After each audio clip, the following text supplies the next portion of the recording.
Baik, Bismillahirrahmanirrahim. Assalamualaikum warahmatullahi wabarakatuh. Waalaikumsalam. Waalaikumsalam warahmatullahi Warahmatullahi wabarakatuh. wabarakatuh.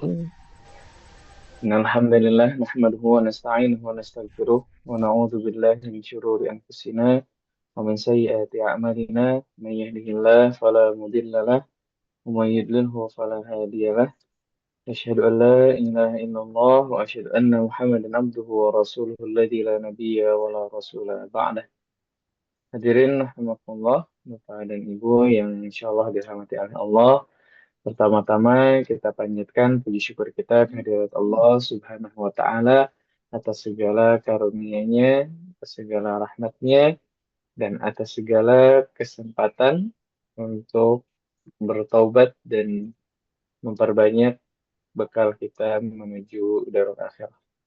Salawat serta salam semoga tetap tercurah limpah kepada Nabi kita Nabi Muhammad Sallallahu Alaihi Wasallam serta keluarganya, sahabatnya, tabi'in, tabi'in hingga kita selaku umatnya di akhir zaman. Baik Bapak dan Ibu sekalian,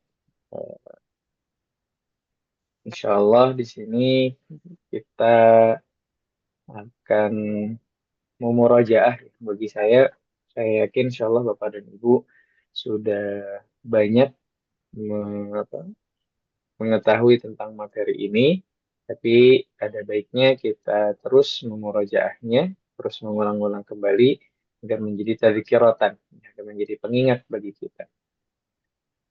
Baik, Bapak dan Ibu sekalian, izin Pak Aher ini yang share Bapak berarti ya? Boleh supaya gampang Pak Ustaz, nanti saya tutup ya saya. Silakan. Oke, oke.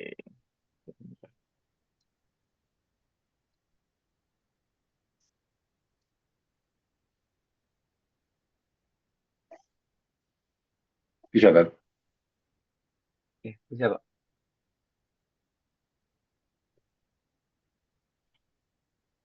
Sudah muncul atau belum?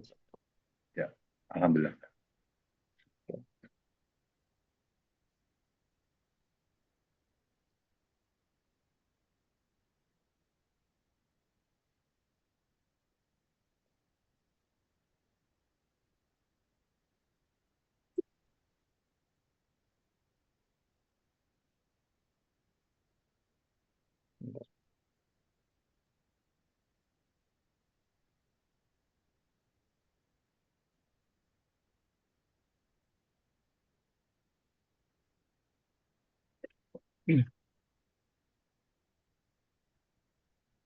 Oke, Bapak dan Ibu sekalian, nah di sini saya memberi judulnya Taubat Jalan Pintas Menuju Surga. Pada ibu sekalian, tentunya kita semua mendambakan surga ya, pada ibu. Saya rasa tidak ada satupun di antara kita yang tidak menginginkan surga. Semuanya pasti menginginkan surga. Semuanya pasti menginginkan atau mendambakan surganya Allah Subhanahu wa taala. Bahkan mungkin itu surga itu bisa dijadikan motivasi ya. Walaupun tetap tujuan utama kita beribadah adalah Karena Allah. mendapatkan keridhaan Allah, tapi eh, para ulama tidak menafikan, gitu ya, tidak menafikan bahwa surga itu mau gimana pun akan tetap menjadi sebuah motivasi bagi kita untuk beramal. Dan itu tidak dipermasalahkan oleh para ulama. Boleh saja menjadikan surga sebagai motivasi, tapi tetap harus selalu tajdi dunia, memperbaharui niat dan menyadari bahwa tujuan yang sebenarnya itu bukan surganya. Nah, tujuan utamanya adalah keridhaan Allah Subhanahu wa taala. Karena kalau Allah sudah ridho, nah ini salah satu kata kunci kajian kita hari ini. Kalau Allah sudah ridho, maka apa sih yang tidak? Dunia dan akhirat pasti akan Allah berikan kepada kita ketika kita diridhoi oleh Allah Subhanahu wa taala. Makanya tetap tujuan utama beramal itu adalah surga. Nah, Bapak dan Ibu sekalian, mohon maaf, tujuan utama tetap adalah ridho Allah Subhanahu wa taala. Nah, Bapak dan Ibu sekalian, ketika semua orang mendambakan surga, semua orang berlomba-lomba untuk mendapatkannya. Nah, ilmu yang pertama harus kita miliki adalah gitu ya. Kalau kita kita sekarang misalnya mau ke Garut, berarti yang harus kita ketahui adalah bagaimana cara menuju Garut itu. Apa saja wasilah yang bisa kita yang bisa kita pergunakan untuk sampai ke Garut. Oh, ada kereta, tapi kalau dari Bandung cuma ada 2 kali. Oh, bisa pakai bus. Itu kalau misalnya dulu saya ketika masih pesantren pesantren di Darul Arqam Garut itu suka pakai Sony Prima. Turun di Cipadung kalau dari sana. Kalau berangkatnya naik dari depan Cipadung. Itu wasilah gitu. Bisa lah pakai apa lagi? Bisa pakai motor, ya. Bisa pakai mobil. Jalannya pun ternyata tidak hanya ke Nagreg, bisa ke apa itu? Saya jadi lupa namanya. Eh, Cijapati, yang lewat Cijapati, Cijapati. Cijapati, betul Pak. Saya Ah. pernah lewat situ juga gitu. Nah, jalannya masih asri sekali waktu dulu gitu ya. Nah itu wasilah ya dan jalan yang bisa kita lalui untuk sampai ke Garut. Nah begitu pula ketika kita mendambakan surga, kita pun harus tahu gitu ya. Apa saja yang bisa menghantarkan kita ke surga. Bohong atau nol besar jika kita mendambakan surga, tapi kita tidak mencari tahu gitu ya. Bagaimana cara menuju surga tersebut. Nah, maka kita bisa memulainya dalam pembahasan sekarang kita terfokus pada siapa sih gitu ya. Siapa yang berhak mendapatkan surga? Pada pembahasan kali ini, ya, tadi kan taubat jalan pintas menuju surga. Nah, itu berkaitan dengan siapa yang berhak mendapatkan surga itu. Apakah kita sudah termasuk golongan orang-orang yang mendapatkan surga, ataukah kita masih jauh Instruction for dari use. apa dari kriteria yang bisa masuk surga. Ini perlu jadi bahan renungan kita masing-masing. Kenapa saya katakan bahan renungan masing-masing? Karena yang tahu rapot ya kita masing-masing ya, Bapak dan Ibu. Yang tahu rapot kita ya kita dengan Allah. Ya, orang lain tahunya sampulnya saja. Ya, kita yang tahu isi rapotnya. Maka ini menjadi bahan renungan kita masing-masing.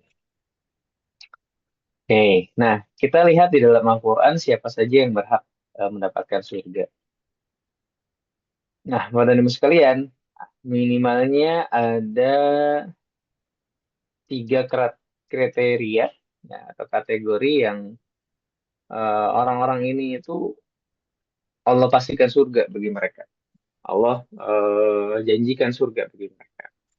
Nah, dalam surah Al-Kahfi ayat 107, nah, ini Bapak dan Ibu tadi malam mungkin ada yang baca Al-Kahfi atau tadi subuh atau sambil mendengarkan ini membaca Al-Kahfi ketika sampai di ayat 107, Bapak dan Ibu bisa berhenti terlebih dahulu dan renungi gitu ya. Allah Subhanahu wa taala berfirman, أعوذ بالله من الشيطان الرجيم بسم الله الرحمن الرحيم إن الذين آمنوا وعملوا الصالحات كانت لهم جنات الفردوس نزلا. Nah, ini Bapak dan Ibu sekalian nih, tidak tanggung-tanggung. Orang yang beriman, tapi imannya tidak hanya sekedar iman saja, melainkan imannya ditunjukkan dengan amal soleh. Jadi bukan hanya orang beriman gitu ya, tapi membutuhkan poin selanjutnya yaitu amal soleh. Jadi beriman dan amal soleh. Orang beriman dan beramal soleh, mereka itu ya, sudah dijanjikan bagi Allah dari Allah itu apa surga Firdaus sebagai tempat tempat tinggal. Ini menjadi prasyarat Pak, yang di depan ini ya, iman ini menjadi prasyarat orang itu masuk surga. Nanti akan kita tunjukkan eh, orang beriman tapi dengan berbagai keadaannya, maka potensi masuk surga dan masuk nerakanya bagaimana yang akan kita tunjuk, akan kita tampilkan nanti. Nah, jadi Pertama, ya, yang menjadi atau kriteria orang yang bisa masuk surga itu adalah orang yang beriman dan beramal soleh.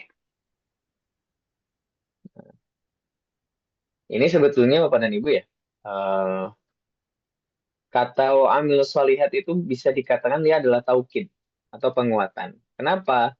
Karena amanu, ya, kata kerja amanu ini mengandung amal soleh juga, gitu kan. Kalau definisi iman kan al-qaulu bil lisan gitu ya, mengucapkan dengan lisan atau tasdiqu bil qalbi dan apa meyakininya dalam hati wal amalu bil arkan dan melakukannya dengan anggota tubuh. Jadi sebetulnya kata amanu ini tidak membutuhkan wa'amil solihat. Gitu. Sebetulnya Pak ya, kalau kita lihat dari sudut pandang para ahli tafsir, mereka mengatakan kalau sudah ada amanu itu sebetulnya nggak mesti ada wa'amil solihat. Kenapa? Karena tadi ya, definisi iman itu berarti dia juga harus melakukan amal, ya, harus melakukan implementasi dari imannya itu dalam perbuatan, ya, dalam realnya, gitu ya. Tidak hanya omongan dan dalam hati saja, tapi harus ada realnya. Apa yang bisa menunjukkan keimanannya itu? Nah, maka ketika Bapak dan Ibu mendapatkan dalam Al-Quran ada innalladzina amanu wa amilus solihat, maka wa amilus solihat itu adalah taukid atau penguat dari kata amanu.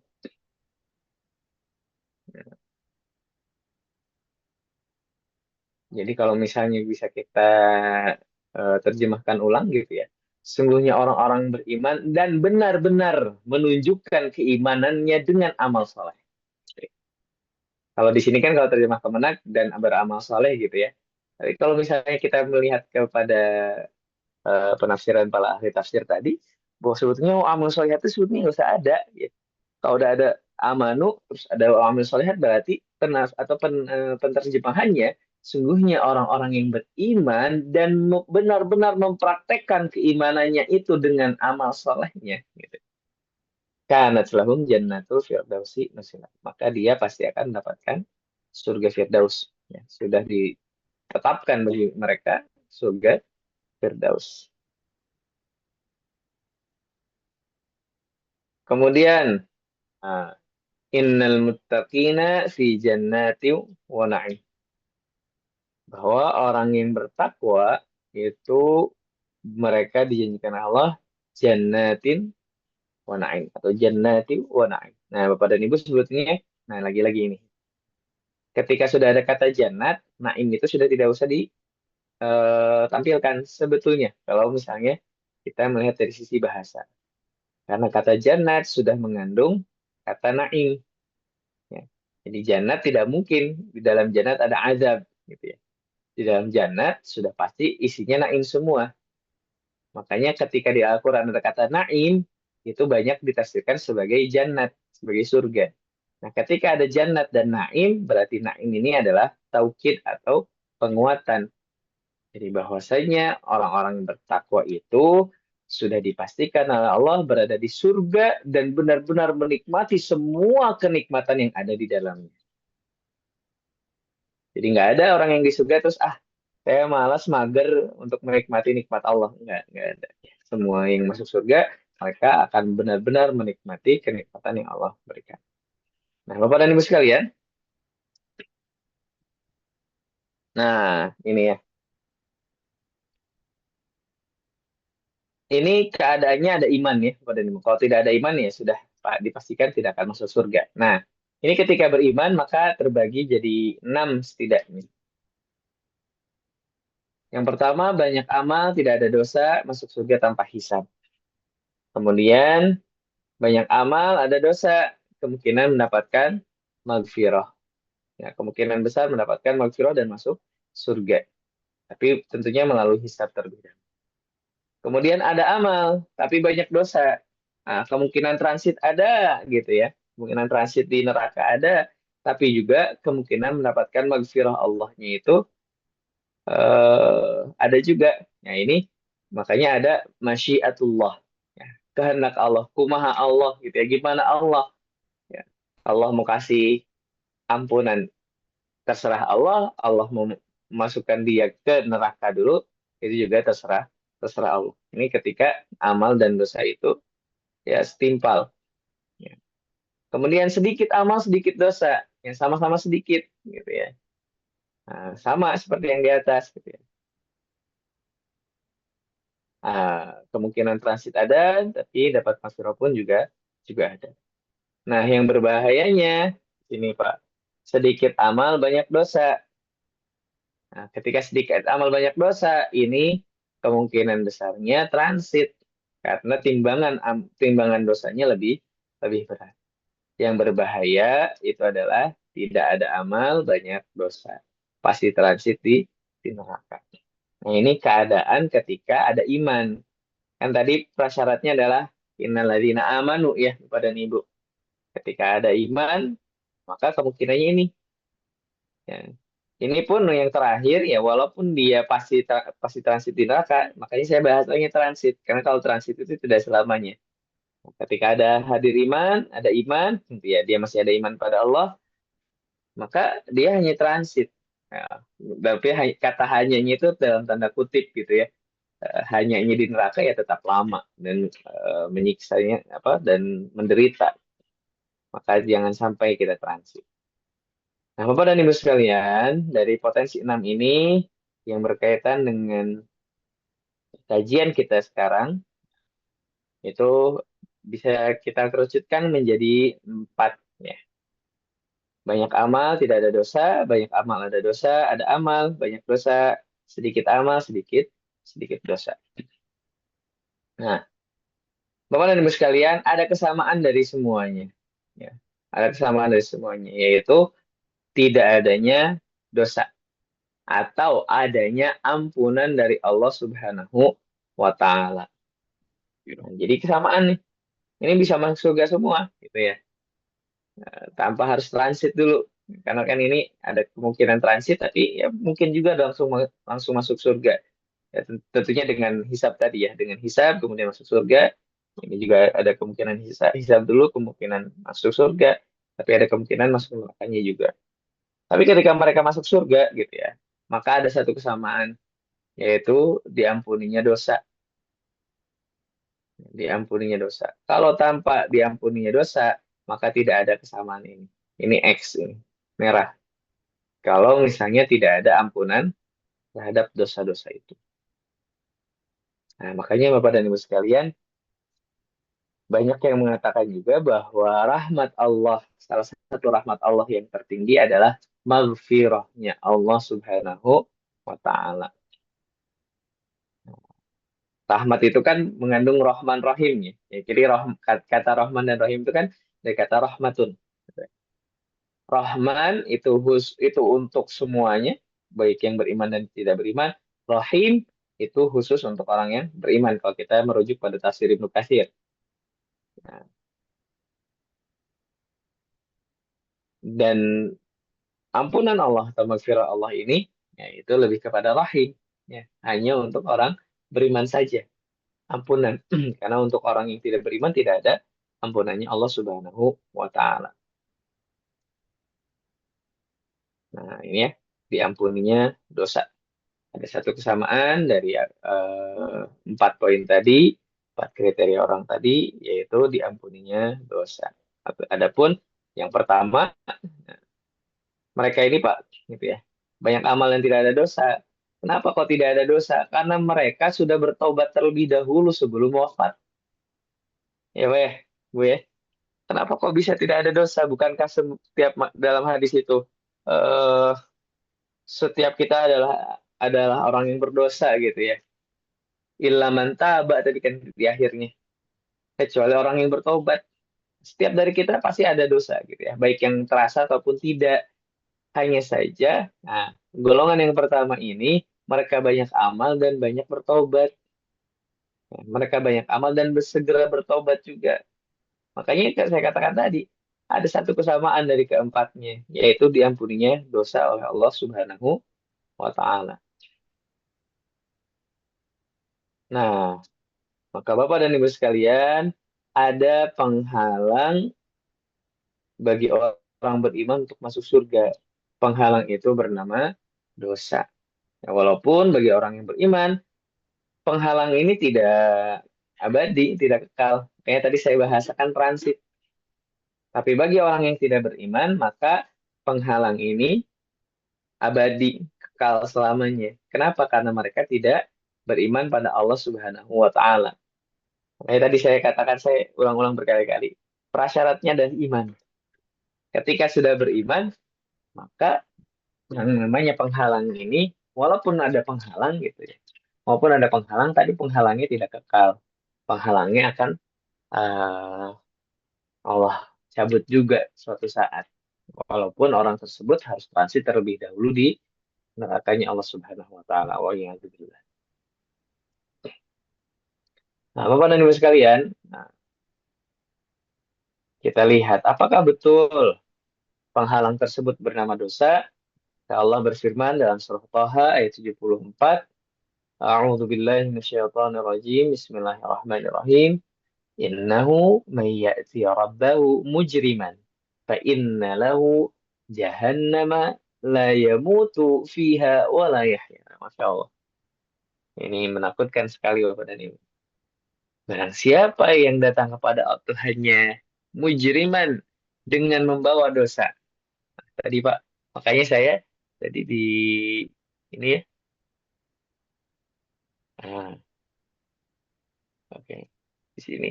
Ketika ada dosa maka ada kemungkinan transit gitu ya. Ada kemungkinan transit. Walaupun kalau untuk yang ini, yang kedua, karena amalnya banyak, maka kemungkinan dapat ampunan di sini dosa dari dosanya. Tapi ketika di sini kita bahas yang sholat taubat tadi, maka pembahasannya itu dari nomor 3 sampai nomor 6. Yang mana posisi dosanya juga lumayan. Gitu ya. Barang siapa yang datang kepada Allah dengan dosa-dosanya, fa'innalahu jahannam. Maka baginya neraka jahanam, la yamutu fiha wa la yahya. Yang menakutkannya, di neraka itu kita disiksa, tapi tidak seakan-akan tidak mati dan tidak hidup di sini Allah sifatinya. Allah gambarkannya la yamutu fiha wa la yahya, nggak mati dan nggak hidup. Karena kita disiksa terus, badan hancur dihidupkan kembali gitu ya. Badan hancur Allah Allah apa bikin ulang tubuh kita, dihancurkan lagi, dibikin lagi, dihancurkan lagi, dibikin lagi. Maka kata Allah di sini, la yamutu fiha wa la yahya. Dan itu penyebabnya adalah mujriman. Ya, ini di garis bawah. Kalau bisa di kotak besar. Innahu mayyati rabbahu mujriman. Barang siapa yang datang kepada Tuhannya dengan keadaan berdosa. Nah, cuman memang akhirnya ada masyiatullah ya Bapak dan Ibu tadi ya. Ada masyiatullah. Ada kehendak Allah. Apakah dosanya itu bisa Allah ampuni atau tidak? Maka itu bisa diampuni kalau Allah berkehendak. Tapi jika Allah tidak berkehendak, maka kaidah dasarnya adalah fa innalahu jahannam. Bagi mereka adalah neraka jahannam.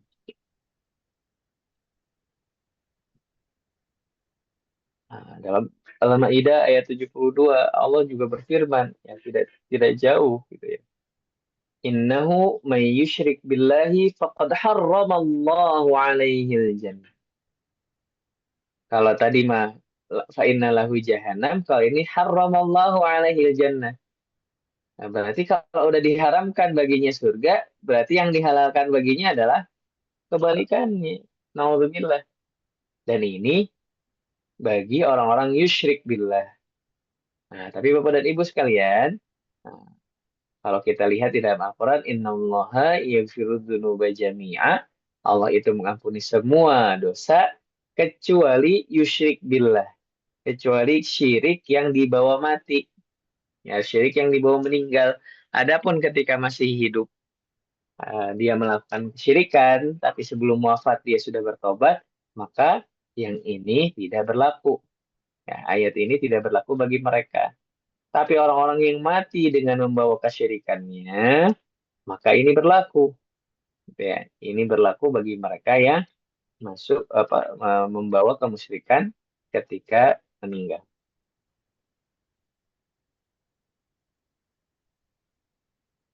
Oke. Nah, Bapak dan Ibu, ketika ada kata isyrik gitu ya. Berarti kan lawan katanya iman. Ya. Iman itu harus tauhid, gitu ya. Iman itu harus mengesahkan. Tidak ada iman itu yang menduakan, mentigakan, empatkan atau lebih. Iman itu harus mengesahkan. Maka ketika ada yusyrik berarti bisa dikatakan imannya tidak ada. Ya. Jadi kalau udah ada karir yusyrik berarti imannya nggak ada itu. Jadi makanya Pak Allah katakan haram karena prasyaratnya sudah tidak ada. Ketika iman tidak ada ya kemana lagi? Ya, maka mereka sama saja dengan orang-orang kafir. Maka tidak dianggap tidak ada iman. Makanya mereka diharamkan oleh Allah masuk surga. Berarti mereka ditetapkan Allah untuk masuk neraka.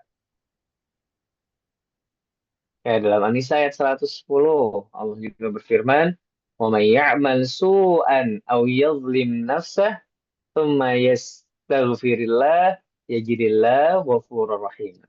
Nah, kalau orang-orang yang yang melakukan keburukan, kemudian zalim pada diri sendiri, tapi minta ampunan Allah, maka Allah itu ya mereka akan mendapati Allah sebagai Tuhan yang Maha Pengampun dan Maha Rahim. Ya, berarti Pak Bu, ketika tidak yastaghfirillah, ya, tidak mohon ampun pada Allah, ya jangan harap Allah ampuni. Nah, jadi Pak Bu, salah satu syarat di mendapatkan ampunan Allah adalah ini, makanya Allah di sini pakai fiil atau kata kerja ya Bapak dan Ibu. Pakai kata kerja. Kalau nah ini kata sebagian ulama gitu ya terkait ayat ini, kalau Allah tidak menggunakan kata kerja di sini, maka ada kemungkinan tanpa minta ampun pun kita diampuni oleh Allah. Tapi karena Allah menggunakan kata kerja di sini, maka tidak ada ampunan kecuali kita sudah berusaha terlebih dahulu untuk mendapatkan ampunan Allah.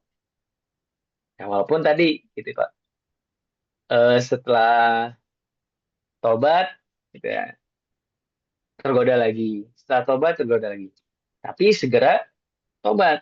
Nah, astagfirullah, ada usaha dia untuk menjauhi dosa yang dia lakukan sebelumnya. Dia berusaha menjauhi itu. Tapi mungkin karena keadaan, mungkin karena lingkungan gitu ya. Akhirnya dia terjerumus lagi. Tapi dia tobat lagi. Dia ingat lagi sama Allah. Terus seperti itu, maka ya jadilah ghafurur rahim itu dia tetap berhak mendapatkan ampunan Allah Subhanahu wa taala. Kembali ke tadi Pak, masyiatullah. Kehendak Allah, gimana Allah mau diampuni alhamdulillah, mau enggak ya itu urusan Allah. Nah, maka harus aktif Pak, ini pakainya juga kata kerja aktif bukan kata kerja pasif. Nah, maka implikasinya adalah kita harus aktif meminta ampunan Allah. Ya, kita harus melakukan itu, kita harus berjuang mendapatkan itu. Nah, tidak duduk-duduk santai saja, udah Allah mah maha pengampun, terus kita melakukan dosa, terus diam gitu ya. Tidak berusaha bertobat. Tidak demikian. Nah, ini berkaitan dengan tema kita gitu ya. Bahwa ketika tobat itu menjadi jalan pintas. Karena dengan ampunan Allah ya kita bisa masuk surga gitu ya. Karena dengan ampunannya kita dibersihkan di situ. Dengan kita mohon ampun, maka penghalangnya akan hilang, penghalangnya akan dibersihkan. Nah, proses tadi orang-orang masuk neraka dulu atau transit yang saya bahaskan dengan transit, itu pun kan proses pensucian. Itu proses pensucian. Ketika sudah suci, diangkat oleh Allah, masuk ke surga. Ya, kalau tidak salah ada hadis gitu. Ketika seorang yang berdosa tapi ada iman, dia akan diangkat dari neraka itu dalam keadaan hitam, legam, kosong gitu ya. Kemudian dimasukkan ke telaga di surga. Nah, ketika setelah dimasukkan ke telaga di surga itu, diangkat oleh Allah, dia sudah cerah. Nah, sebagaimana para penghuni surga lain. Nah, itu proses pensucian, ya, proses pembersihan. Nah, makanya kita tinggal milih, mau disucikan di dunia atau disucikan di akhirat. Nah, kalau bagi saya sih mending disucikan di dunia, walaupun seberat apapun tidak akan seberat di akhirat. Kalau kita disucikan di akhirat, naudzubillah, gitu ya, transitnya itu, masya Allah, sangat lama sekali. Tapi kalau misalnya kita di dunia gitu ya, mungkin ada dosa-dosa yang akhirnya kita harus kehilangan harta, ya, kehilangan kesenangan kita, itu nggak jadi masalah. Itu tidak seberapa dengan apa yang akan kita dapatkan di surga nanti. Nah, dalam hadis Muslim yang diriwayatkan oleh Imam Muslim, Rasulullah bersabda, la yadkhulul jannah man kana fi qalbihi mithqalu dzarratin min kibrin. Nah, ini kesombongan nih Bapak dan Ibu. Ini kesombongan dosanya dosa eh, apa ke atas gitu ya kepada Allah. Barang siapa ya, atau tidak akan masuk surga orang yang di dalam hatinya ada kesombongan walaupun sebiji zarah. Ini bisa ke atas, bisa ke samping ya kesombongannya ya. Kesombongan kepada Allah ataupun kesombongan pada manusia. Juga ada dosa sosial ya, dalam Sahih Bukhari dan Sahih Muslim, la yadkhulul jannah qati'ur rahim. Ya, tidak akan masuk surga orang yang memutus silaturahmi. Intinya ya, ketika ada dosa, baik itu dosa pada Allah ataupun dosa pada manusia dalam artian menzalimi orang lain, ya, dosa sosial itu pun tidak akan membuat orang masuk surga. Dia akan menjadi penghalang. Hanya kita ya adat di Indonesia itu bagus juga gitu ya. Ketika Idul Fitri saling bermaaf-maafan itu bagus. Bukan akhirnya menjadi bid'ah, nggak mesti menjadi bid'ah. Ya. Tidak semua yang baru menjadi bid'ah. Itu menjadikan satu momen untuk saling maaf-maafan. Nah, tapi sebetulnya ya tidak mesti momen itu saja gitu ya. Di momen-momen lain pun atau di setiap hari pun bisa. Hanya saja memang satu momen itu ya momen berkumpul gitu ya.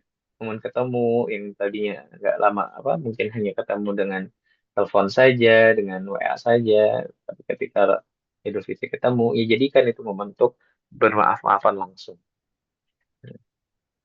Karena gini Pak, Bu, kalau dosa sama Allah itu dengan istighfar selesai. Tapi kalau dosa sosial itu tidak akan hilang, ya tidak akan hilang kecuali orang yang kita zalimi sudah memberikan maafnya pada kita. Makanya Bapak dan Ibu eh, bisa dicari itu di Al-Quran.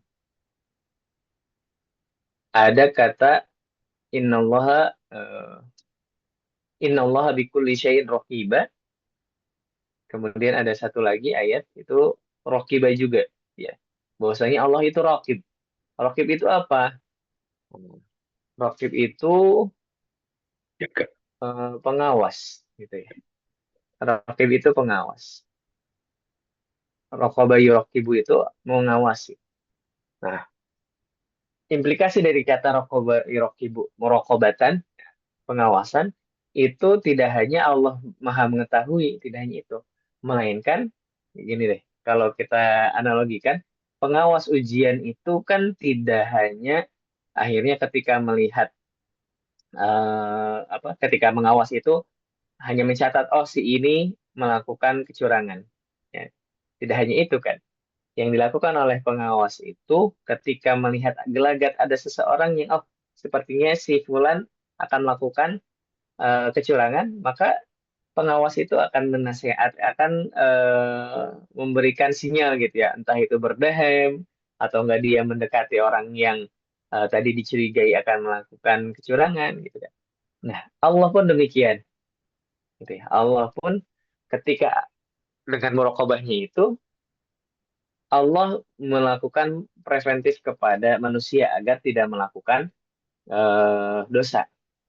Nah, yang menariknya kata Allah mensifati dirinya dengan Rokiba itu pada eh, muamalah dengan manusia, khususnya pasangan. Nanti bisa dilihat di kalau nggak salah di Anisa, satu di Anisa, satunya di saya lupa di mana itu. Nah, Rokiba. 17. Gimana Pak? Anissa 17 mungkin ya. 17 apa ya? Anissa ayat 17 ya. Ya, Anisa ayat 17. Nah, itu kata Rokiba itu semuanya, dua-duanya berkaitan dengan muamalah dengan manusia. Dalam artian gini, Pak. Allah itu kalau misalnya ya, dosanya pada Allah tinggal istighfar gitu ya. Mohon maaf, tapi bukan menyepelekan gitu ya. dengan istighfar itu Allah bisa mengampuni. Tapi kalau udah sama manusia, ya sudah sayang sama manusia, itu nggak akan bisa diampuni kecuali sudah dimaafkan juga oleh orang yang dizalimi sama kita. Makanya Allah menggunakan kata raqib di situ. Jadi Allah tuh selalu menegur, selalu melakukan tindakan-tindakan preventif agar kita tidak menzalimi orang lain. Nah, hanya saja memang manusianya saja yang keras kepala gitu ya. Makanya mm, tetap ada saja banyak gitu ya yang menzalimi orang lain. Di sini ketika dosa itu tadi dosa sosial gitu ya, dosa kepada sesama manusia dan tidak mendapatkan maaf dari manusia yang dizaliminya gitu ya. Ya, jangan harap Allah kasih ampunan. Ya, maka pembatas tadi atau penghalang tadi akan ada. Nah, bayangkan Pak dosanya sama jutaan orang. Silakan saja itu minta maaf sama itu jutaan orang. Satu saja tidak memaafkan maka tetap dapat ini dapat dapat amarah Allah Subhanahu wa taala. Nah, Bapak dan Ibu sekalian, maka kita lihat juga perlu melihat perintah Allah untuk taubat. Atau apakah kita diperintahkan taubat ataukah tidak gitu ya. Nah, maka perintah Allah jelas. Ini dalam surah An-Nur ayat 31. Allah jelas tegas di situ langsung bentes kalau kata orang Sunda. Wa tubu ilallahi jami'a ayyuhal mu'minun la'allakum tuflihun. Dan bertobatlah kalian semua. Nah, Pak, garis bawahi juga di sini ya. Jami'a. Nggak ada pengecualian. Yang disuruh tobat itu semua. Makanya kata Rasulullah, Innila atubu ilallahi fi kulli yawmin aksar min sab'ina marrah. Sungguhnya aku bertobat pada Allah dalam satu hari lebih dari 70 kali. Kenapa? Karena di sini jami'ah kok. Semuanya. Ya, orang yang merasa beriman disuruh tobat gitu. Nah, kalau yang tidak beriman disuruh beriman, yang beriman disuruh taubat, gitu Pak. Nah, yang tidak beriman disuruh beriman, yang sudah beriman suruh taubat sama Allah Subhanahu wa taala. Kenapa? Karena tadi ya, kalau Rasulullah jelaskan kan setiap dari kita itu adalah muznib, ya orang yang berdosa. Illa man taba, kecuali orang yang bertobat. Ya, maka kita harus berbanyak taubat. Jelas ya Bapak dan Ibu ya perintah taubat itu. Nah, ya, ini juga nih Pak. La'allakum tuflihun. Tobat disandingkan dengan falah. Ya. Dalam artian ketika seseorang bertobat, maka dia akan menjadi orang yang falah. Nah, satu amal Pak, padahal Pak ya. Tidak banyak Pak. Tidak banyak amalnya, cuma tobat. Nggak harus, apa namanya itu, bikin bikin candi dulu gitu ya. Nggak harus bikin kapal gede dulu. Cuma tobat gitu ya. Nah, tobat itu kayak gimana sih gitu ya. Tobat itu kan satu, Pak. Tobat itu ada penyesalan. Kemudian pengakuan dulu. Ya. Pengakuan pada Allah, kemudian penyesalan, gitu ya. Kemudian permohonan ampun, kemudian berusaha meninggalkan apa yang dilakukan. Minimal 4 itu. Jadi pengakuan pada Allah, kemudian penyesalan, kemudian mohon ampun atas dosa tersebut, kemudian meninggalkan perbuatan tersebut. Minimal 4 kali. Itu taubat. Semuanya bisa dilakukan dengan duduk gitu. Kadang-kadang gitu kan Pak ya. Semuanya bisa dilakukan dengan duduk. Pengakuan bisa sambil duduk. Ya Allah, saya tadi melakukan ini. Penyesalan, ya Allah, saya menyesal sekali. Sambil duduk gitu. Ya. Terus minta ampun, ya Allah, ampuni saya atas dosa itu. Itu nggak nyampe 1 menit taubatan itu. Nah, cuman yang keempatnya, gitu ya, meninggalkan itu memang ini perlu kontinuitas gitu ya, perlu apa keadaan, perlu dukungan lingkungan. Itu taubat itu kalau kita lihat secara sekilasnya simpel ya, duduk minta ampun sama Allah, ngaku menyesal minta ampun, itu sudah nggak usah melakukan lagi. Dan dengan melakukan hal yang sesimpel itu, ternyata kita bisa menjadi atau mendapatkan keberuntungan. Nah, Secara zahir simpel ya, Pak ya. Cuman bagi orang yang sudah terbiasa dengan dosa, nah poin keempat itu yang sulit. Meninggalkan atau benar-benar meninggalkan dosa-dosa yang pernah dilakukan itu sulit. Makanya Pak, dalam pengharaman Homer itu kan nggak langsung ya pada Ibu. 3 kali. Kenapa? Karena untuk meninggalkan dosa itu berat. Ya tanyakan saja pada Ibu. Mungkin eh, pada orang-orang yang pernah melakukan dosa gitu. Atau pertanyakan pada diri kita sendiri. Ada nggak dosa yang pernah kita ulang-ulang berkali-kali gitu ya? Dan bagaimana beratnya kita meninggalkan dosa tersebut? Contoh orang bohong aja, Pak. Kalau udah terbiasa bohong, susah meninggalkan bohong. Perlu pembiasaan, perlu pendampingan untuk meninggalkan dosa bohong tersebut. Tuh, ya. Jadi poin yang keempat tadi meninggalkan dosanya itu memang yang agak berat di situ. Tapi 3 poin pertama itu dalam 1 menit pun, ya bahkan kurang dari 1 menit pun sudah bisa dilakukan dan bisa berpotensi kita mendapatkan keberuntungan. Nah, falah di sini Bapak dan Ibu itu ulama tafsir mengatakan al-falahu ya. Orang yang beruntung itu laisa lahu illa jannah gitu ya. Bukanlah tidak ada bagi mereka kecuali surga. Ya, orang yang beruntung itu adalah orang yang masuk surga. Orang yang beruntung adalah yang mendapatkan ampunan Allah Subhanahu wa taala dan ketika sudah dapat ampunan maka tidak ada lagi tempatnya kecuali surga. Makanya judul kita tadi ya, taubat itu jalan pintas, Pak. Jalan pintas. Ini saya lupa ini perkataan siapa gitu ya. Atau mungkin hanya perkataan hikmah saja. Kalau kita tidak bisa berlomba-lomba dengan orang-orang yang ahli ibadah, maka berlomba-lombalah taubat dengan para ahli maksiat. Gitu. Karena dengan bertaubat itu tadi, kita bisa mendapatkan surganya Allah Subhanahu wa Ta'ala. Kemudian dalam surah At-Tahrim ayat ke-8 Allah Subhanahu wa taala berfirman, A'udzubillahi minasyaitonirrajim. Bismillahirrahmanirrahim. Ya ayyuhalladzina amanu tubu ilallahi taubatan nasuh. Nah, ini ketika ditanya taubatnya teh yang bagaimana gitu ya. Tadi dijelaskan di sini taubatan nasuha, taubat yang sebenar-benarnya taubat, bukan taubat sambel. Nah, ini makanya tadi poin yang keempat itu yang susah gitu ya. Kalau cuma taubat-taubatan biasa saja itu sampai poin ketiga mengakui penyesalan, minta ampun.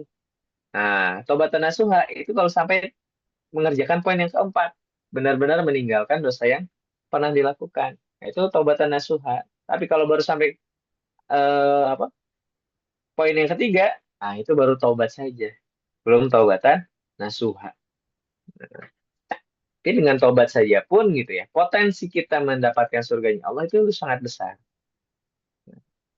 Tadi Pak ya sempat saya singgung, orang yang melakukan dosa, kemudian dia bertobat, dia sadar bahwa itu salah, tapi ternyata karena sudah terbiasa, karena keadaan, akhirnya dia melakukan itu lagi, tapi bertobat lagi, karena dia sadar lagi bahwa itu salah, dia bertobat lagi, tapi eh, melakukan lagi karena tadi ya dia masih belum bisa meninggalkan itu, masih masih tergiur, nah, itu tetap dikatakan taubat, hanya saja belum taubatan nasuha, tapi tetap mendapatkan perhatian dari Allah karena tadi ya yastaghfirillah aktif dia aktif minta ampun pada Allah dia aktif bertobat pada Allah walaupun memang karena kelemahan jiwanya ya, kelemahan hatinya kelemahan imannya maka dia masih terjerumus kembali.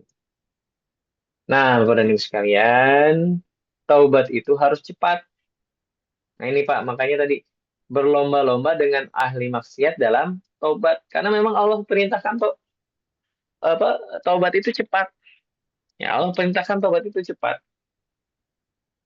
Oke, kita lihat Bapak dan Ibu.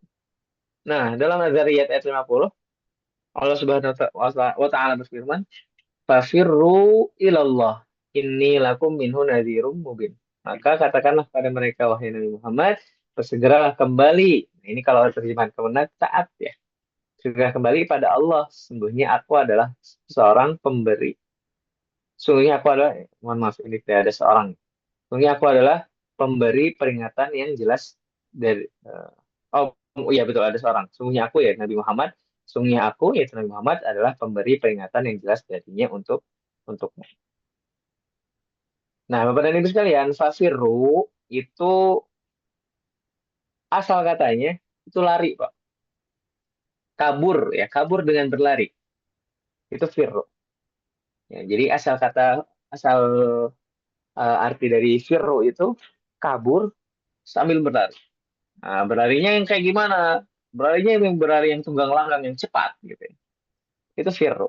Ya. Farro ya firru, firaran. Itu lari. Kabur dengan berlari kencang. Nah, pada ibu sekalian, ini kalau terjemahan Kemenak, bersegeralah kembali taat. Ya. Jadi kalau kita lihat dalam kitab-kitab tafsir, bersegeralah dalam taubat, gitu ya. Bersegeralah dalam taubat, lari gitu ya. Kembali pada Allahnya itu artinya taubatlah pada Allah dengan berlari, dengan cepat, tidak berleha-leha. Dalam artian kita berlari dari azabnya Allah gitu ya. Makanya Allah kasih kata firru. Kita berlari dari azabnya Allah menuju rahmatnya Allah. Apa rahmatnya Allah? Ampunan. Kalau Allah udah kasih ampunan, kelar, selesai gitu ya. Dalam artian kita dapat surga, insya Allah.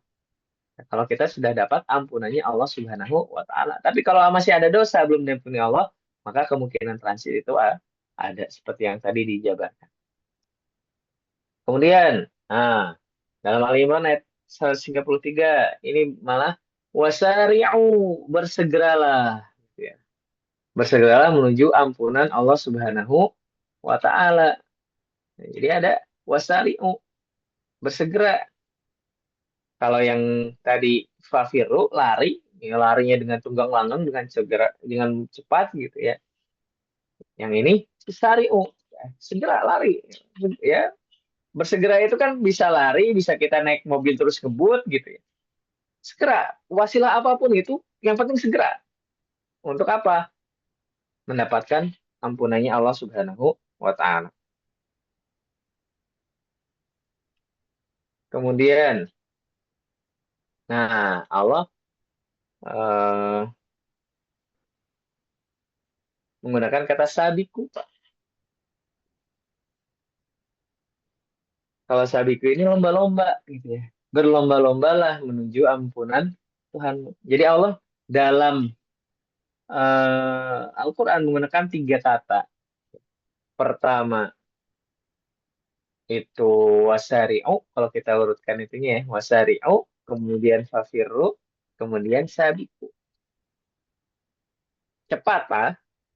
Cepat-cepatnya bergeraknya lari, jangan cuma jalan cepat, lari sekalian.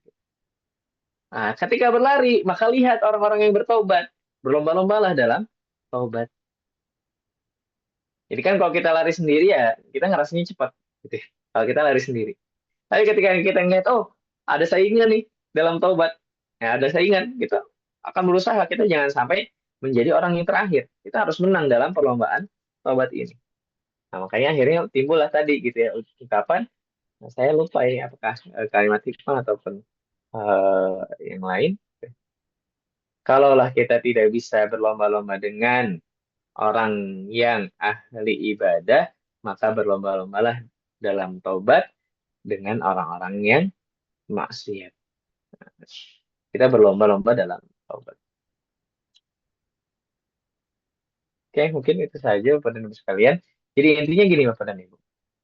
Ketika kita sudah bertobat, ya, ampunan Allah sudah kita dapatkan, maka nah ini kayak ketika diampuninya dosa, maka kita itu bisa dikatakan kemungkinan masuk surganya itu di atas 70% ya. Kalau ini kan sedikit amal, sedikit dosa. Ini ya 70% lah dapat. Kita kemungkinan masuk surga. Dan itu jalan pintas tadi, Pak ya. Taubat itu tidak lama. Ya, proses atau eh, prosesi taubatnya itu kan nggak lama. Yang lama itu apa? Mempersiapkan hati. Betul ya, Bapak dan Ibu ya. Mempersiapkan hati untuk benar-benar meninggalkan dosa yang pernah kita lakukan. Itu yang berat itu. Yang lamanya di situ. Ya.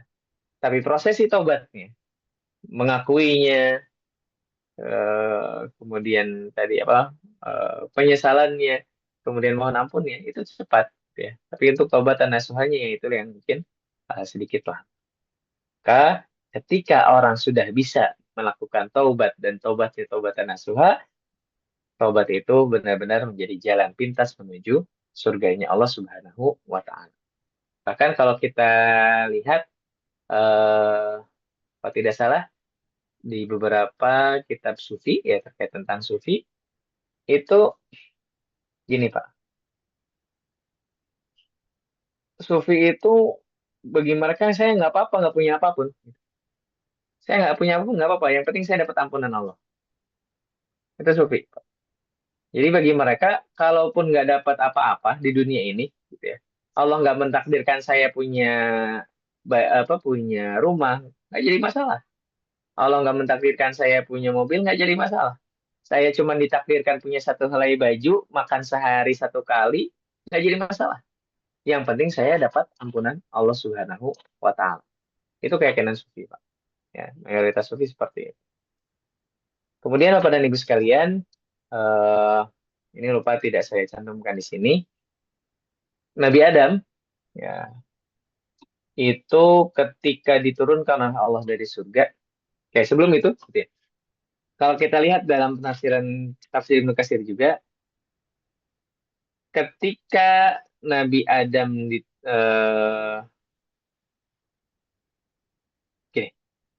Allah itu sudah memberikan semua kenikmatan kepada Nabi Adam di surga. Gitu ya. Kulu minha haitsu syi'tum raghadau gitu kan dalam surah Al-Baqarah. Makan semua yang kamu mau, nikmati apapun itu yang ada di surga, silakan. Tapi ketika ada maksiat, gitu ya, maka maksiat itulah yang menghilangkan semua kenikmatan. Tapi, gitu ya, ada hadis. Ketika Allah menurunkan Nabi Adam, ini hadisnya panjang, tapi kita potong. Ketika Allah menurunkan Nabi Adam ke muka bumi, ini sebelum fatalaqa Adam min rabbihi kalimatin fataba alaih, gitu ya. Maka hadisnya, ada hadis, Nabi Adam itu berucap, ya, berkomunikasi dengan Allah.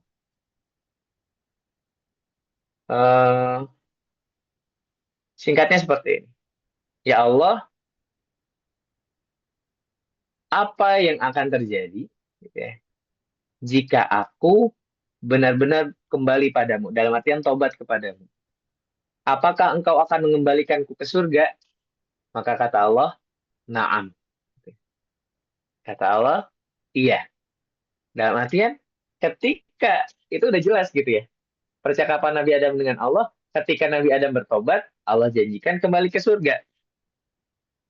Nah, itu pun berlaku bagi seluruh anak-anak Adam, seluruh anak cucu Adam. Ketika kita bertobat, Allah janjikan surga. Makanya tadi sempat di-mention sama Pak Aher gitu ya, bahwa ada pintu surga yang namanya babut taubah. Pintu taubat. Ya, bagi orang-orang yang bertaubat, ahli taubat. Ya. Mereka maksiat, memang ahli maksiat tadinya, tapi apa? Mereka taubat. Ya, mereka taubat. Akhirnya Allah berikan kemuliaan karena mereka bertobat tadi, Allah berikan kemuliaan yaitu masuk dari pintu taubat. Itu Pak. Jadi kalaupun misalnya kita tidak bisa masuk dari pintu-pintu yang lain, minimalnya kita masuk ke surga dari pintu taubat. Cuman tadi Pak, pintu taubat ini untuk yang taubatan nasuha. Nah, jadi 4 poin tadi harus ada gitu ya. Menyesali pengakuan, penyesalan, kemudian minta ampun, kemudian terakhir benar-benar meninggalkan. Nah, kalau menurut Imam Nawawi, syarat diterima taubat itu 1, berhenti dari maksiat, hampir sama sih ya. Berhenti dari maksiat, kemudian menyesali perbuatan maksiat tersebut, bertekad tidak mengulanginya, dan keempat, nah ini ketika berkaitan dengan manusia mungkin ya, mengembalikan hak orang yang dizalimi. Nah, jadi kalau hak orang yang dizalimi belum dikembalikan, jangan harap Allah terima taubatnya. Nah, itu menurut Imam An-Nawawi. Itu ya Bapak dan Ibu. Jadi taubat jalan pintas menuju surga ini memang kita lihat dari keterangan-keterangan, dan tadi ya ada penutup tadi ada hadis dari kalau tidak salah Tirmizi, Pak. Saya lupa, tidak dicantumkan di sini. Hadisnya panjang memang, ya. Intinya Nabi Adam ketika diturunkan ke muka bumi, Nabi Adam bertanya kepada Allah, ya Allah, apakah jika aku bertobat kepadamu, engkau akan membalikan ke surga? Maka Allah berjanji pada saat itu, na'am. Ya. Artinya, iya, aku akan membalikan ke surga jika engkau benar-benar bertobat. Dan itu berlaku untuk seluruh anak cucu Adam. Mungkin itu, Bapak Ibu sekalian, saya kembalikan ke Pak Aher. Assalamualaikum warahmatullahi wabarakatuh. Baik, Waalaikumsalam warahmatullahi wabarakatuh. Teman-teman semuanya, kita akan sesi tanya jawab. Namun sebelum itu mungkin saya buka dulu dengan pertanyaan Pak Ustadz ya. Ini pertanyaan saya mungkin bagi saya itu penting karena dalam prakteknya nih, jadi kan kalau silaturahmi itu hukumnya wajib, tetapi ghibah itu kan hukumnya harus ditinggalkan. Jadi mungkin silaturahmi itu wajib dijaga, ghibah itu wajib ditinggalkan. Keduanya sering berbenturan gitu. Nah, bagaimana kita bisa menyikapi atau caranya supaya ketika silaturahim itu terhindar dari ghibah. Kemudian yang kedua, antara suami dan istri kalau bercerita itu mengasihkan mungkin ya dan mengakrabkan oleh keduanya itu kadang-kala juga terlibat suatu ghibah. Ngomongin orang lain. Nah, apakah suami istri yang bercerita tentang orang lain itu juga termasuk ghibah, ataukah itu tapi nggak keluar dari situ gitu. Jadi dijaga sama dua orang itu. Ketika dijaga sama dua orang itu juga apakah termasuk ghibah untuk cerita yang benar begitu ya. Ya, dua cerita itu dua hal tersebut. Jadi pertama adalah tentang silaturahim yang sering berbenturan dengan ghibah, bagaimana menjaganya. Kemudian yang kedua, apakah untuk suami istri yang menceritakan orang lain dan tidak keluar dari situ itu juga termasuk ghibah. Mohon penjelasannya Pak. Oke. Oke, Bapak dan Ibu. Gini Pak, ketika kalau ghibah itu, kalau semua pembicaraan terkait keburukan orang lain itu ghibah, ilmu jarah wa ta'dil itu haram berarti Pak. Ilmu jarah wa ta'dil itu kan menunjukkan si fulan itu punya dosa-dosa ini nih, makanya hadisnya nggak diterima gitu ya. Si fulan pernah melakukan ini, makanya hadisnya doif. Si fulan melakukan ini, hadisnya turun jadi hasan, nggak sampai ke sahih. Jadi gini, ketika kita membicarakan orang lain dalam rangka agar kita tidak mengikuti keburukan dia, itu ada yang memperbolehkan. Jadi gini Pak, misalnya tadi ya kita suami istri gitu ya ngomongin, Pak si ibu itu tuh kayak gini Pak, kita jangan sampai kayak gitu ya Pak ya, itu nggak jadi masalah Pak. Tapi kalau cuman wah itu kayak gitu, wah malah asik, oh iya ya, wah kayak gitu, itu nggak boleh. Tapi kalau misalnya Pak si ibu itu kayak gini, ini apa Bapak kalau mama kayak gitu tolong nasehatin mama ya, itu nggak jadi masalah Pak, karena menjadikan itu sebagai ibrah. Pun demikian ketika dalam silaturahmi, cuman memang itu ya kadang-kadang bablasnya itu batasannya ini yang tidak ada gitu. Nah, gini Pak, kalau saya punya dua sikap ketika silaturahmi agar terhindar dari ghibah. Kesatu, kalau saya di komunitas itu saya dominan, saya akan langsung ulah ghibah wae atuh. Nah, saya akan langsung ngomong gitu. Ya. Udah juga ngomong yang lain, atau enggak langsung saya alihkan ketika saya dominan di komunitas itu. Tapi ketika saya tidak dominan di komunitas tersebut, eh, paling saya akan hanya menasehati orang yang dekat dengan saya saja. Ya, karena kan ya saya rasakan saya tidak dominan di semua tempat gitu Pak. Dalam artian tidak semua tempat mendengarkan saya. Ada tempat-tempat yang ya hanya seorang Rumi gitu. Saya tidak didengar di situ. Saya tidak dianggap apapun di situ. Dalam artian hanya sebagai anggota. Nah, ketika saya berada di tempat yang seperti itu, maka saya ya paling saya hanya akan noel orang yang saya kenal atau yang dekat dengan saya. Udah yuk kita ini cari yang lain lagi, cari kegiatan lain nggak? Atau saya langsung alihkan obrolan sama dia. Atau kalau misalnya saya memang tidak bisa sama sekali, ya sudah, saya salam-salaman gitu ya. Kemudian mundur alon-alon tapi kelak. Mundur alon-alon pelan-pelan, mundur, mundur, mundur, akhirnya ke pojok makan gitu, Pak. Kalau saya apa, memang dalam komunitas tersebut saya tidak dominan.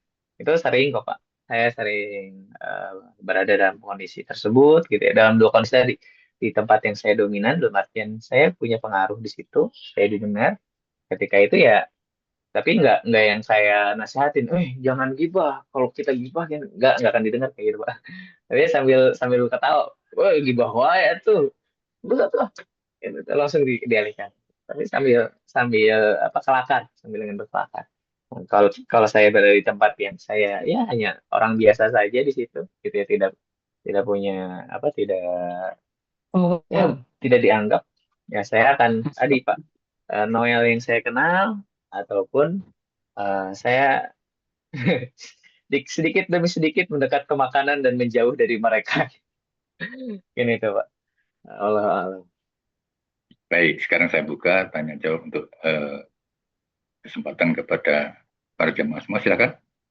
Barangkali mau. Mas Aher, saya mau bertanya. Boleh, silakan Mbak Pujadi. Assalamualaikum warahmatullahi wabarakatuh. Waalaikumsalam. Waalaikumsalam. Terima kasih Pak Ustadz. Penjelasan tadi Bapak sungguh sangat bermanfaat sekali buat saya dalam kehidupan sehari-hari dan sebagainya. Nah, untuk kita yang masih di dunia, masih hidup, itu langkah-langkahnya demikian. Tetapi apabila kita mau minta taubat untuk suami yang sudah meninggal, itu bagaimana caranya, Pak? Hanya itu aja. Terima kasih. Oke. Oke. Untuk memintakan taubat bagi orang-orang yang sudah meninggal ya, Bu ya. Ya. Nah, Iya. ini silakan, bisa saja kita berdoa pada Allah, ya Allah, ampunilah suami saya, ampunilah orang tua saya yang sudah wafat gitu ya. Apa akan jangankanlah engkau memberikan siksa kubur, jangan engkau memberikan siksa akhir atau bagi mereka. Itu diperbolehkan, Ibu. Jadi kita boleh dengan mendoakan langsung seperti itu. Nah, kalau misalnya suami itu kan banyak pasti ya, Bu ya, memberikan insight-insight yang baik bagi ibu, mengajarkan hal-hal yang baik bagi ibu. Maka ibu bisa melakukan kebaikan-kebaikan tersebut. Nah, nanti kena dalilnya watabisa yatal hasanatu tamuha, dan lakukanlah kebaikan-kebaikan, maka kebaikan tersebut akan menghapus atau dan ikutilah keburukan dengan kebaikan gitu ya. Maka kebaikan akan menghapus dosa kita. Nah, tadi kan misalnya suami ibu mengajarkan ibu untuk sedekah. Membiasakan ibu untuk sedekah. Maka ibu jangan pernah berhenti bersedekah itu. Karena pahala sedekahnya akan mengalir juga kepada suami ibu. Karena suami ibu yang membiasakan ibu untuk bersedekah. Nah, kalau bahasa teman-teman kita yang di Nahdlatul Ulama kan berhadiah gitu ya. Memberikan hadiah pada orang yang sudah wafat. Ya itu sebetulnya gitu ya. Memang mereka sudah wafat, sudah terputus. Tapi kan mereka punya amal jariah. Amal jariahnya adalah mengajarkan kepada kita ilmu-ilmu gitu ya, mengajarkan kepada kita amalan-amalan. Maka jangan sampai amalan tersebut putus agar pahala untuk orang yang sudah wafat tadi terus mengalir, sehingga pahalanya tadi masuk kepada golongan orang-orang yang mungkin ada dosa tapi pahalanya lebih banyak. Itu insya Allah masuk surga gitu ya, walaupun ikut hisab dulu gitu ya, ikut hisab. Kalau ada dosa pasti ikut hisab. Kalau nggak ada dosa langsung bleng gitu ya. Tapi kalau ada dosa pasti ikut hisab. Cuman itu karena amalannya banyak, terus mengalir gitu ya, dengan kita terus mempraktekannya, ya insya Allah itu akan membantu orang yang sudah wafat itu akhirnya bisa dalam tanda kutip menghapus dosanya. Ya, karena tadi watabi sayyi'atal hasanatu tamha. Jadi ibu silakan ingat-ingat kembali suami ibu pernah mengajarkan apa saja, kebaikan apa saja yang pernah diajarkan oleh suami ibu. Maka kencang gitu ya. Kencangkan amalan-amalannya di hal-hal tersebut. Insya Allah itu akan membantu menghapus dosa-dosa suami. Tidak hanya suami ya, siapapun itu. Gitu ya, siapapun itu. Terima kasih Pak Ustadz. Allah alam. Ya, sama-sama Ibu. Baik, silakan yang lain. Masih ada pertanyaan? Matur nuwun Mas Aher. Ya, sami-sami Ibu. Silakan. Barangkali ada yang masih bertanya. Kang Yadi, enggak? Assalamualaikum Pak Ustadz. Pagi Mas Aher. Ya. Pengertian saya, taubat dengan permohonan ampun itu makom apa derajat sama prosesnya berbeda Ustadz ya. Nah sekarang kalau apakah semua dosa itu harus ditaubatin ataukah hanya dosa-dosa besar yang sifatnya mengkhianati, mohon maaf ya, mengkhianati atau mengecilkan Allah seperti kita murtad atau musyrik, nah setelah kita mau balik lagi tobat. Tapi kalau dosa-dosa kecil, misalnya berbohong karena situasi atau mencuri karena kebutuhan, apa itu harus cukup memohon ampun aja, nggak usah tobat atau gimana Pak Ustadz? Terima kasih. Assalamualaikum warahmatullahi wabarakatuh. Waalaikumsalam warahmatullahi wabarakatuh. Oke, Pak. Terkait dengan taubat dan permohonan maaf gitu ya, permohonan ampun, maka permohonan ampun itu bagian dari taubat. Ya, permohonan ampun itu bagian dari taubat. Maka taubat itu misalnya taubat itu satu lingkaran ini. Satu lingkaran ini bagi 4. Ya. Tadi ada pengakuan, ada penyesalan, ada permohonan ampun, dan ada meninggalkan dosa-dosa tersebut. Nah, itu satu kesatuan. Ketika itu bersatu, maka itu disebut sebagai taubat. Nah, taubat yang lengkap, yang menjadi bulat tadi, disebut taubatan nasuha. Tapi kalau misalnya masih kurang satu, tadi yang meninggalkannya masih kadang-kadang kambuhan gitu ya, itu ya tetap taubat, tapi belum taubatan nasuha, belum menyeluruh. Nah, jadi minta ampun itu adalah bagian dari taubat.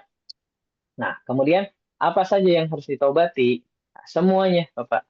Nah, jadi semua dosa yang pernah kita lakukan, baik itu dosa besar atau dosa kecil, kayak tadi berbohong, gitu ya, itu tetap harus kita taubati.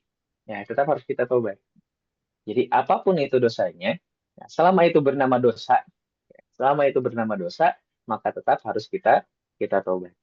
Hanya saja tadi Pak, mungkin tadi kalau tidak salah sempat di ini. Dosa-dosa kecil memang ada potensi, ada masyiatillah tadi Pak. Masih ada ampunan Allah, gimana Allah itu ya. Itu kalau dosa-dosa kecil. Innallaha yaghfiru dzunuba jami'a itu semuanya. Tapi ketika ada untuk masyiatullah gitu ya, itu terserah Allah. Pun siapa saja yang mau diampuni walaupun dia misalnya belum mentobatinya. Dan itu dosa-dosa kecil. Kalau dosa-dosa besar, nah memang ada firqah yang mengatakan dosa besar pun ada kemungkinan Allah mengampuni. Tapi jumhur ulama mengatakan dosa besar ya kalau tanpa taubat tidak akan diampuni. Gitu Pak. Jadi kalau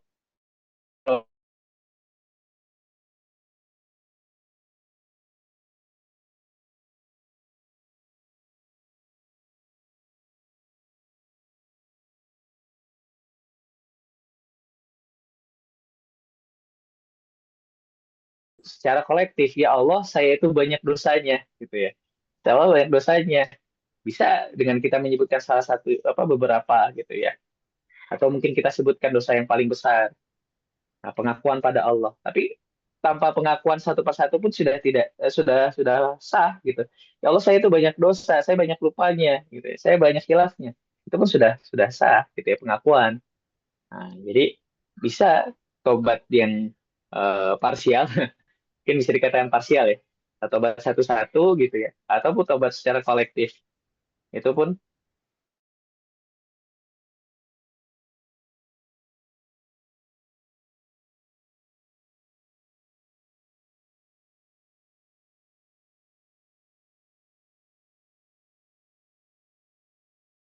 ada itu pembahasan ulama.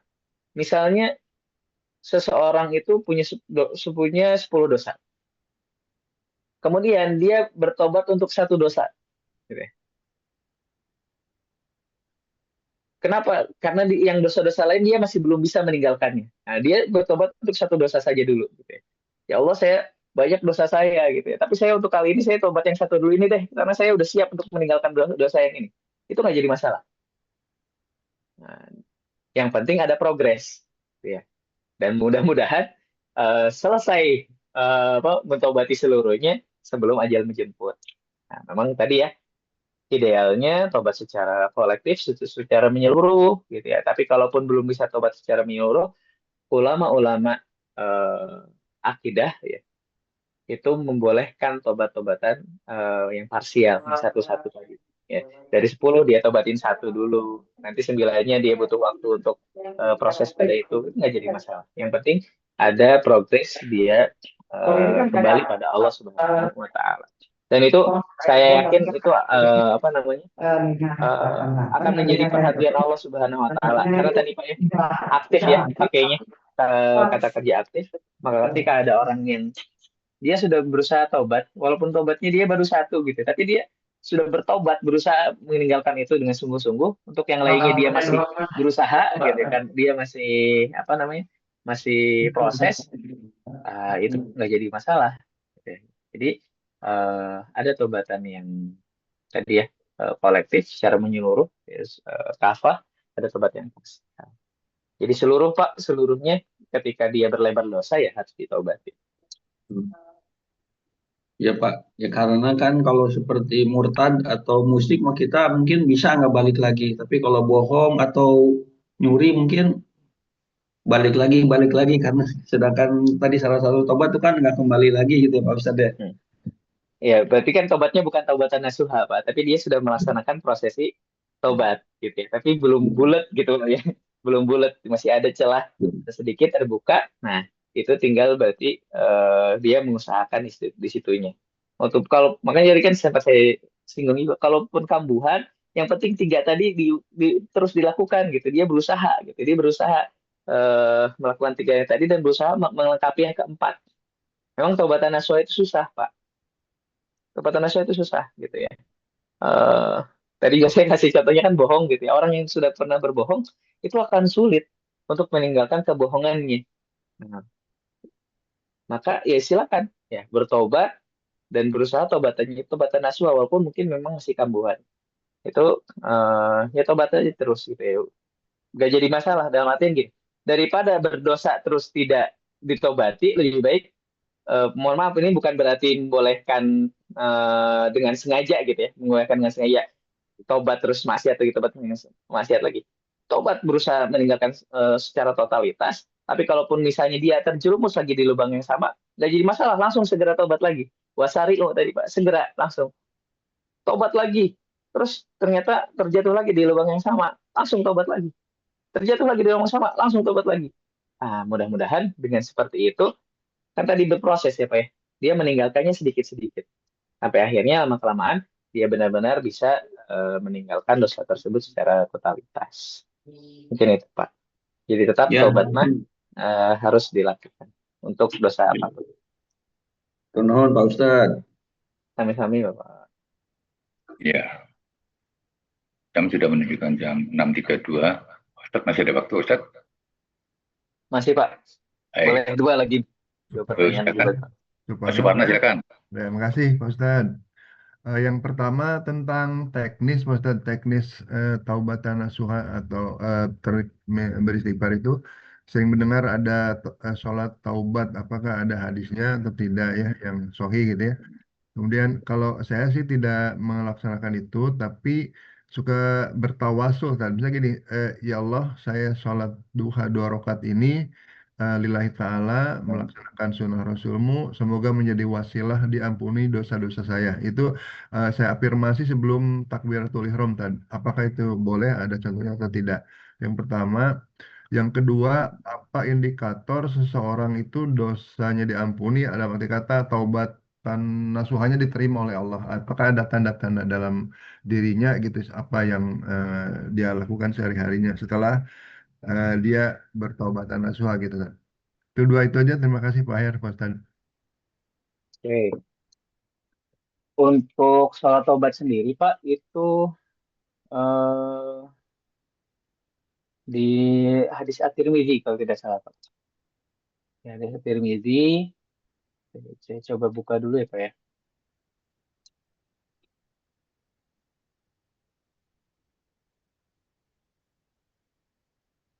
Oke.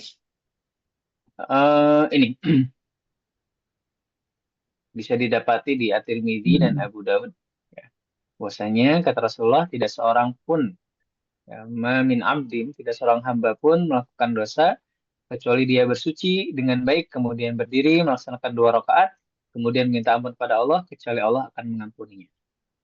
Nah, itu eh, hadis ya. Ini kalau saya lihat, bentar.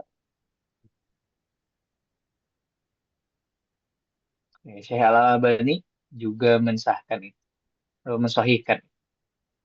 Gini Pak, jadi secara dalil ada dalilnya, ya. Walaupun mungkin misalnya dalilnya tidak sampai derajat sahih, tapi kalau tidak salah ya ini Ya, minimal hasan. kalian kan pernah Minimal nyimpen hasan. ini, pernah nyimpen Shopee buat basic ya atau pensil. Pernah. Iya. Yes, Oke. Mungkin bisa tolong di mute Pak. Siap. Oke. Jadi secara dalil ada sah dan boleh diamalkan ya Pak ya. Itu tadi minimal ada derajat hadisnya hasan. Itu boleh gitu ya. Ada ataupun Bapak tadi melakukan tawasul dengan amal soleh, itu pun diperbolehkan Pak. Jadi gini, untuk yang tawasul dengan amal soleh gitu ya, kan tadi faat wisai atau hasan atau tamhuha gitu Pak. Itu kena dalilnya ke sana. Jadi dengan tawasul dengan amal solehnya, kita memperbanyak amal soleh dalam niatan untuk menghapus sebagai kafarah atas dosa-dosa yang pernah saya lakukan. Itu pun boleh. Itu ulama-ulama sepakat itu boleh. eh Mazhab apapun gitu ya Pak ya. Mazhab apapun itu sepakat untuk bertawasul dengan amal soleh bisa dijadikan salah satu wasilah untuk meminta ampunan pada Allah Subhanahu wa taala. Itu sepengetahuan saya itu tidak ada debat di antara ulama membolehkan untuk tawasul dengan amal soleh tadi dalam rangka mohon ampun pada Allah Subhanahu wa taala. Untuk soal taubat memang ada sebagian yang tidak mengambil ya, Pak ya. Tapi kalau lihat tadi dalilnya eh, diperbolehkan, ya, sah gitu ya. Itu berdasar ya, berlandas ada dasarnya untuk melaksanakan sholat taubat. Tapi dengan Bapak tadi saya sholat duha, tapi saya tawasulkan sholat doa, doa ini sebagai wasilah untuk menghapus dosa saya. Itu juga boleh, diperbolehkan. Itu Pak. Oh, Indikator diterimanya oh iya, indikator diterima itu ya. taubat Indikator ya. diterima taubat. Oke. Bapak cenderung untuk membenci perbuatan dosa tersebut, Pak. Itu salah satu indikator. Nah, jadi salah satu indikator taubat kita diterima adalah Bapak atau kita itu membenci amalan buruk yang sudah kita taubati tadi. Misalnya bohong. Ketika kita sudah benar-benar taubatan nasuha, sudah benar-benar taubat terkait bohong tersebut, maka kita akan benci untuk melakukan kebohongan. Kita benci orang lain berbohong dan kita pun benci kalau kita sampai berbohong. Semuanya, gitu Pak. Semua amalan seperti itu. Ya, jadi amalan apapun, ya, amalan dosa apapun, ketika kita benar-benar taubat dari dosa tersebut, maka kita akan benci pada dosa tersebut. Itu salah satu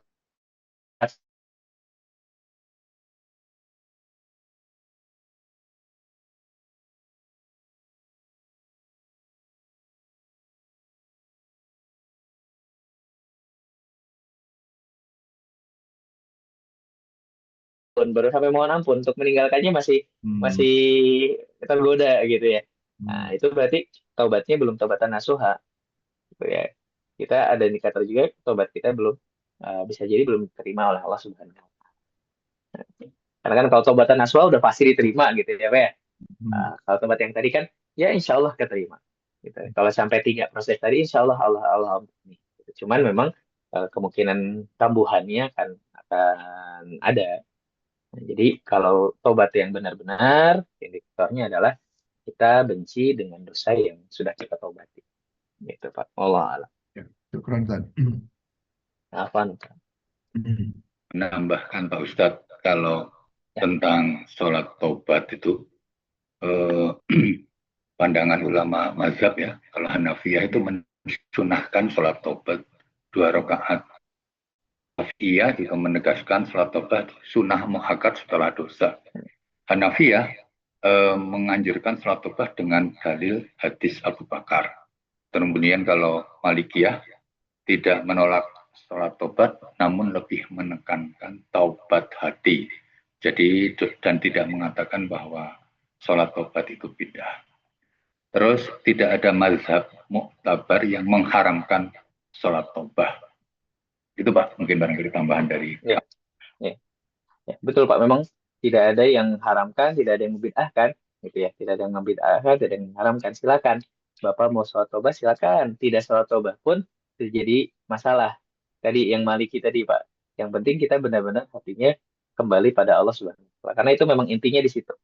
Nah, karena intinya di situ. Jadi kalaupun kita sholat taubat tapi hatinya nggak taubat, ya sama saja bohong gitu Pak. Jadi kalaupun intinya tadi di hatinya kita berusaha benar-benar melakukan proses yang 4 itu. Nah, kemudian kalau ditambah dengan sholat tobat itu baik. Makanya dari saya itu ya mengatakan silahkan itu baik. Gitu Pak. Terima kasih Pak Aher tambahan. Yo, terima kasih. Sedikit lagi barangkali. Masih ada silakan satu lagi tadi. Bila masih ada. Baik, kayaknya sudah tidak ada pertanyaan lagi Pak Ustadz. Pak Ustadz bisa menutupnya dan silakan untuk bikin statement sebelum closing. Silakan Pak. Baik Bapak dan Ibu sekalian, closing statement-nya adalah ayo kita sama-sama berlomba-lomba dalam taubat ini karena minimalnya gitu ya. Dengan Allah kita sudah punya satu kursi di surga. Walaupun kita tidak tahu kursi kita ada di surga yang mana, tapi setidaknya kita pasti masuk surga dengan taubat itu. Nah, tapi kalau Bapak dan Ibu ingin mendapatkan kursi VIP di surganya, maka silahkan ikuti taubatnya dengan amalan-amalan yang dahsyat. Nah, kalau tidak dengan amalan-amalan dahsyat ya, yang penting masuk surganya sudah dapat gitu ya, Bapak dan Ibu ya. Kalau misalnya kita benar-benar bertobat pada Allah Subhanahu wa Ta'ala. Dan mudah-mudahan kita dimudahkan dan dikuatkan oleh Allah dalam bertobat. Mari kita tundukkan hati kita berdoa kepada Allah Subhanahu wa Ta'ala. Allahumma salli ala sayyidina Muhammad wa sallim tabaraka wa ta'ala kulli sahabati Rasulillah ajma'in. Amin ya Allah ya rabbal alamin. Alhamdulillahirabbil alamin hamdan yafi ni'amahu wa yukafi mazidah. Ya Rabbana lakal hamdu kama yanbaghi li jalali wajhikal karim wa qadim sultanik. Allahumma ighfir lana wa liwalidina warhamhum kama rabbawna shighara. اللهم اغفر لنا ولإخواننا الذين سبقونا بالإيمان ولا تجعل في قلوبنا غلا للذين آمنوا ربنا إنك أنت الغفور الرحيم اللهم إنا نسألك الهدى والتقى والعفاف والغنى ونسألك رضاك والجنة ونعوذ بك من سخطك والنار اللهم أحسن عاقبتنا في الأمور كلها وأجرنا من خزي الدنيا وعذاب الآخرة اللهم إنا نسألك العافية والعافية في الدين والدنيا والآخرة اللهم انفعنا بما علمتنا وعلمنا ما ينفعنا وارزقنا علما تنفعنا وارزقنا علما. Ya Allah ya Rabbana, berikanlah kepada kami hati yang lembut, berikanlah kepada kami hati yang tunduk padamu ya Allah. Ya Allah ya Rabbana, berikanlah kepada kami kekuatan untuk memohon ampun dan bertobat atas segala dosa yang pernah kami lakukan ya Allah. Ya Allah ya Rabbana, jikalau kami telah melakukan dosa yang mana kami tidak menyadarinya, kami tidak mengetahuinya, maka ampunilah ya Allah. Ya Allah ya Rabbana, begitu pula pada dosa-dosa kami yang kami sadar kami melakukannya, maka berikanlah kami ampunanmu ya Allah. Ya Allah ya Rabbana, berikanlah kepada kami keistiqomahan untuk tetap pada jalanmu yang lurus, untuk tetap pada jalanmu yaitu jalan meninggalkan kemaksiatan-kemaksiatan. Rabbana هب لنا من أزواجنا وذريتنا قرة أعين واجعلنا للمتقين إماما ربنا لا تزغ قلوبنا بعد إذ هديتنا وهب لنا من لدنك رحمة إنك أنت الوهاب ربنا آتنا في الدنيا حسنة وفي الآخرة حسنة وقنا عذاب النار Subhana rabbika rabbil izzati amma yasifun. Wassalamu ala mursalin. Walhamdulillahi rabbil alamin. Baik, terima kasih semua dengan closing statement dari Pak Ustadz, maka berakhirlah sudah kajian cukup. Wah, kita akan Terima kasih Pak Ustadz. yang Terima lain. kasih Mas Aher. Ya, Nuhun, Nuhun. Izin Pak. Terima kasih Pak Her, Pak Ustadz. tuh Pak Ramlan, jarang ketemu nih. Iya, Sama Pak lagi Ibu. kurang fit nih. Terima kasih Pak Ustadz, Pak Her, terima kasih. Pak Rahmat. Semoga Iya. semoga sehat semua Bapak dan Ibu ya. Saya izin Amin, untuk amin, ya Allah. pamit. Amin. Insya